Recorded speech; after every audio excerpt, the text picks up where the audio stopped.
My name is Rachel, and I really appreciate Reynelda and the space she's created here in this group. And she asked me to come on and talk a little bit about um, the method that I'm trained in and what kind of things that I do. So I have been through the comprehensive training with the Hakomi Institute, and um, the method that I engage with people uses mindfulness and also awareness of our bodies and incorporation of our bodies in our exploration of ourselves. It's often called assisted self-study, and I like that way of looking at it. Um, so really what we do is to it in part it's about like reforming our relationship with ourselves, and I have a significant focus on self-compassion, which I feel like is a really critical piece of just being a human and being able to grow. It's really hard to grow and learn and change if we're being mean to ourselves. Um, and I know that that's hard. It's hard to be compassionate with ourselves. It's hard to make room for kindness toward ourselves. Even when we can be really kind and compassionate with other people, it can be harder to be kind and compassionate with ourselves. Um, so, yeah, a lot of what we do is explore our underlying what we call core beliefs or unconscious beliefs, and kind of how they impact our the way we see the world. So a lot of us have, um, well, we all have experiences in our lives, and we could even say there's some intergenerational stuff going on too, of places where we didn't get what we needed or got something that wasn't good for us in terms of our development, and that can often lead us to have certain belief about the world or about ourselves. And often those beliefs are unconscious. So we don't notice like, oh, I think that I need to take care of everybody else or they're going to leave me. We might not think that in our brains, but our bodies might know something about that. And so what we do in this method is using mindfulness and using an awareness of our bodies to sort of uncover different layers and different pieces of an experience and of a belief. And once we have more awareness of what that belief is, for instance, needing to take care of everyone in order to be loved, or that it's our job to take care of everyone, um, once we're more aware that that's a belief we have more possibilities for how we interact with that belief. And and also there may be some healing that needs to happen of some kind of missing experience, like being taken care of, and that can be taking care of ourselves, taking care of a younger part of ourselves, or having someone else take care of us and letting ourselves feel that. um, yeah, so that's sort of a brief overview of what I feel able to articulate after I've had a lot of Zoom calls today. Um, and I wanted to walk us through a practice which is really kind of embedded in the way that the Hakomi method works, and is also outlined really well through Tara Brach, I think, is most commonly associated with it. It's called the RAIN practice, and the words, the letters stand for things. So the R is, let's see if I can put in the chat here. So the R is recognize. The A is allow. The I is investigate. and the N is nourish with self-compassion. So we're gonna go through that that together now and just see how that feels. So we're gonna begin just with kind of getting here. Sometimes it helps to close our eyes. Other times it helps to look around and see where you are, and sort of orient to your space. So you can do that if you'd like. If it helps to close your eyes, you can do that. And we're just gonna begin to slow down a little bit. And maybe notice your breath. Your breath and the rhythm of our breath can be a very helpful anchor. If you're feeling kind of activated, if you have a longer exhale, that can help sort of regulate your nervous system a little bit.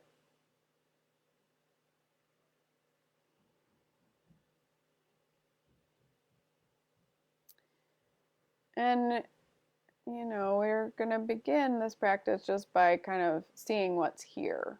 So that kind of comes before the recognizing. Maybe you don't know what's here yet, but maybe you do. Maybe you already know that you're having this experience of feeling angry or overwhelmed or anxious or numb,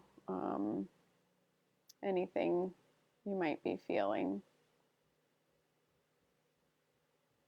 So you can just see what it is. You might have more than one experience at once, and you might notice it less as a feeling and more as a sensation or experience. So see what's here.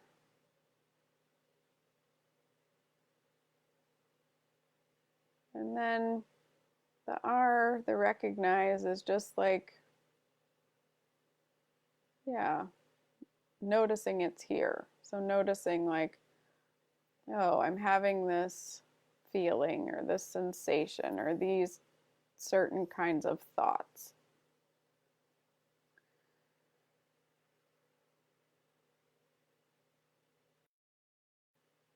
And you might just sort of say that to yourself, like, oh, I'm feeling angry or anxious or sad or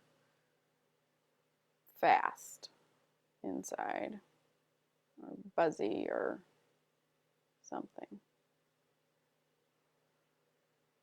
And the next step is allow, which I also might use the words just make space for. So, and sometimes people might say accept, and accept can feel hard if it's not a feeling you want to be having. So you can see what feels best for you. But allowing to me is sort of this, just making some room for that experience.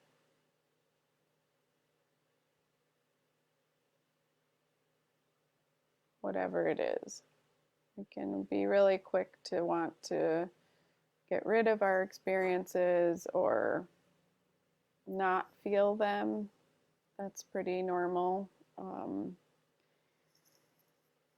It's culturally, we have a lot of reasons why we're taught to, culturally we're taught to not let ourselves feel our feelings. So this can be a hard and really important piece of it, to just allow it. Like, yes, this feeling is here.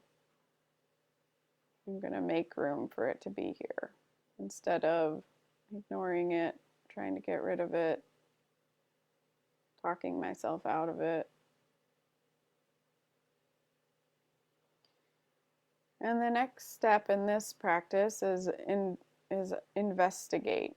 So you might notice, like, with some curiosity. So we're using curiosity rather than judgment or coming from a place of trying to make something wrong. We're just noticing like, oh, so I have this feeling of anger, say, and I'm allowing it to be here. And when I notice it with curiosity, it's a fiery impulse in my head. And there's like a forward movement, or I have a sadness and when I let it be here, I notice that it's a heaviness in my gut or whatever it is. So things you can notice are where you feel it in your body, where this feeling is. You might notice if it has a color or a texture or a weight. You might have some kind of image. You might have, it might have like a speed or a movement. So these are all things you could notice about this feeling. And you also might notice that the feeling might begin to shift in some way as you just make room for it and begin to notice it. That happens sometimes. And not because we're trying to make it shift, but just because we're being willing to stay with it.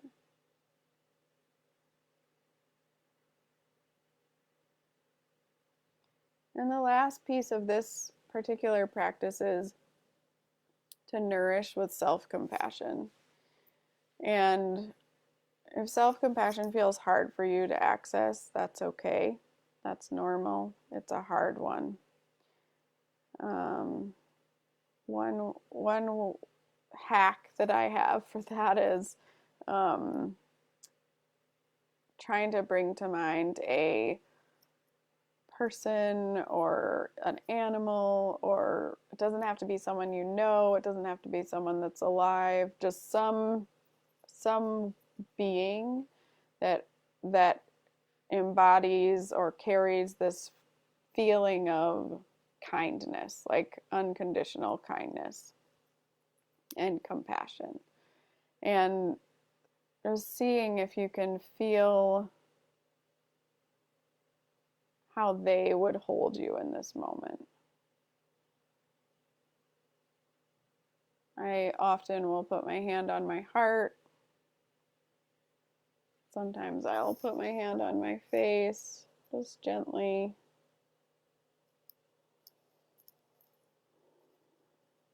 It might even be, if that feels weird to you, it might even just be holding one hand with another gently, or some other kind of compassionate touch. If that doesn't feel comfortable for you, then you don't need to do it. Just seeing what it's like to sort of say to yourself, or imagine this other person saying to yourself, like, oh, honey, yeah, this is how you're feeling right now.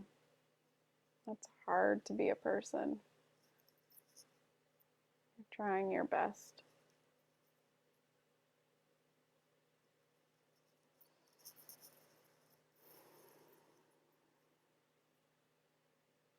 Let yourself feel that, even if it's just a little bit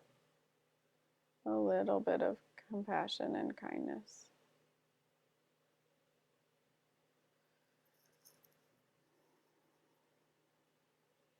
And just see if there's any, what happens.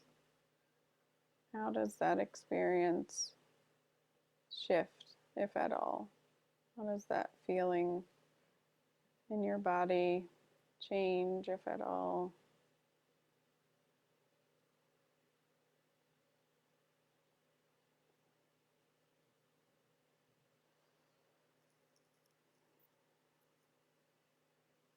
And if it feels like it comes easily enough, you might just see if there's some kind of message in this for you, some kind of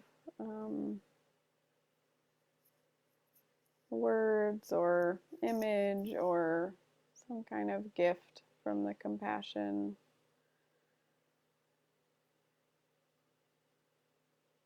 That you might be able to take with you.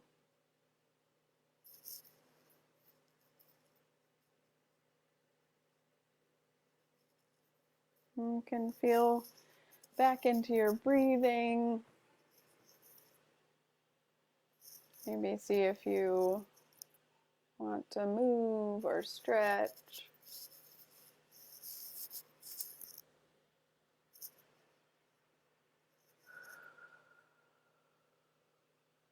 And if you've had your eyes closed, you can open them. They're already open. You can look around the room, see where you are.